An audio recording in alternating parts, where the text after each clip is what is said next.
ఉత్తర భారతంలోని పంజాబ్, హర్యానా, హిమాచల్ ప్రదేశ్, ఢిల్లీలోని పలు ప్రాంతాల్లో భారీ వర్షం కురిసింది.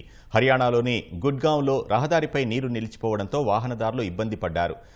అంబాలాలో భారీ వర్షానికి జనజీవనం స్తంభించిపోయింది. అనేక చోట్ల మోకాల్లోతు వరకు నీరు నిలిచిపోవడంతో వ్యాపార సముదాయాలు తెరుచుకోలేదు. కర్నాల్లో 36.8, సిర్సాలో 20 మిల్లీమీటర్ల వర్షపాతం నమోదైందని వాతావరణ శాఖ తెలిపింది. పంజాబ్లోని పఠాన్కోట్లో 82, గుర్దాస్పూర్లో 68.8, అమృత్సర్లో 57.6 మిల్లీమీటర్ల వర్షపాతం నమోదైంది.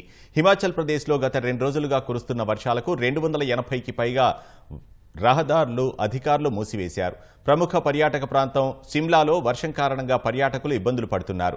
అటు ఢిల్లీలోని అనేక ప్రాంతాల్లో భారీ వర్షం కురిసింది. పశ్చిమ ఢిల్లీలోని నజాఫ్గఢ్లో నీరు నిలిచిపోవడంతో వాహనాలు నెమ్మదిగా కదులుతున్నాయి. రోహిణి సెక్టార్లోని ఓ పార్క్లో పిల్లలు వర్షంలోనే ఆటలాడారు.